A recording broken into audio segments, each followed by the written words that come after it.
Nehemia pasal 4 ayat 1-23. Kewaspadaan terhadap orang-orang yang menentang pembangunan. Ketika Sanbalat mendengar bahwa kami sedang membangun kembali tembok, bangkitlah amarahnya dan ia sangat sakit hati. Ia mengolok-olokkan orang Yahudi dan berkata di hadapan saudara-saudaranya dan tentara Samaria, "Apa gerangan yang dilakukan orang-orang Yahudi yang lemah ini? Apakah mereka memperkokoh sesuatu? Apakah mereka hendak membawa persembahan? Apakah mereka akan selesai dalam sehari? Apakah mereka akan menghidupkan kembali batu-batu dari timbunan puing yang sudah terbakar habis seperti ini?" Lalu berkatalah Tobia orang Amon itu yang ada di dekatnya, "Sekalipun mereka membangun kembali, kalau seekor anjing hutan meloncat dan menyentuhnya, robohlah tembok batu mereka. Ya Allah kami, dengarlah bagaimana kami dihina. Balikkanlah cercaan mereka menimpa kepala mereka sendiri, dan serahkanlah mereka menjadi jarahan di tanah tempat tawanan. Jangan kau tutupi kesalahan mereka, dan dosa mereka jangan kau hapus dari hadapanmu, karena mereka menyakiti hatimu dengan sikap mereka terhadap orang-orang yang sedang membangun.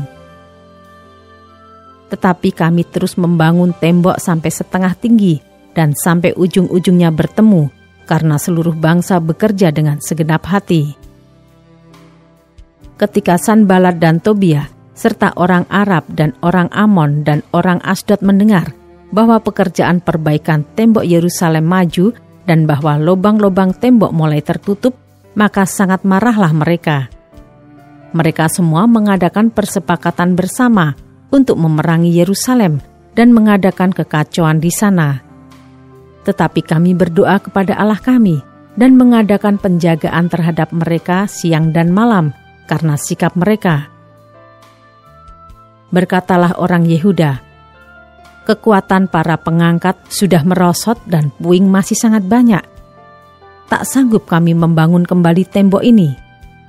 Tetapi lawan-lawan kami berpikir, "Mereka tidak akan tahu dan tidak akan melihat apa-apa sampai kita ada di antara mereka, membunuh mereka dan menghentikan pekerjaan itu."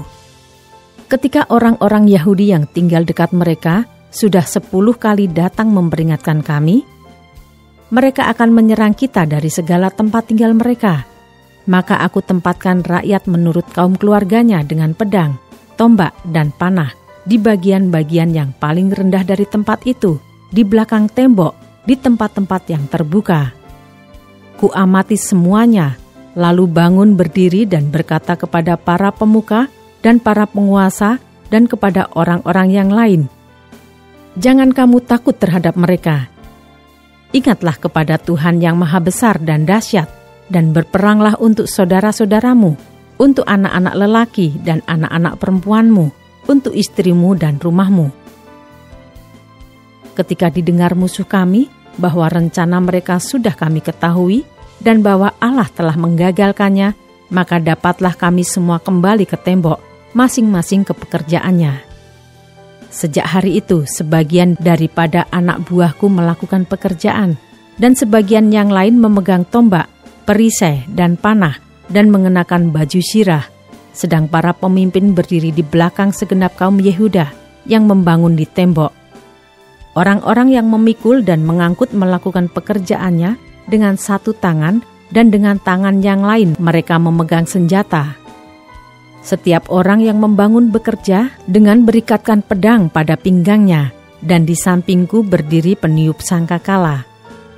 Berkatalah aku kepada para pemuka dan para penguasa dan kepada orang-orang yang lain, "Pekerjaan ini besar dan luas, dan kita terpencar pada tembok yang satu jauh daripada yang lain. Dan kalau kamu mendengar bunyi sangkakala di suatu tempat, berkumpullah ke sana mendapatkan kami. Allah kita akan berperang bagi kita." Demikianlah kami melakukan pekerjaan itu, sedang sebagian daripada orang-orang memegang tombak dari merekahnya fajar sampai terbitnya bintang-bintang.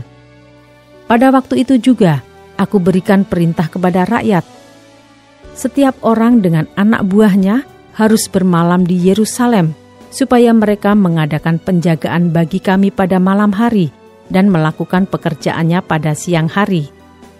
Demikianlah aku sendiri, saudara-saudaraku, anak buahku, dan para penjaga yang mengikut aku. Kami semua tidak sempat menanggalkan pakaian kami. Setiap orang memegang senjata dengan tangan kanan.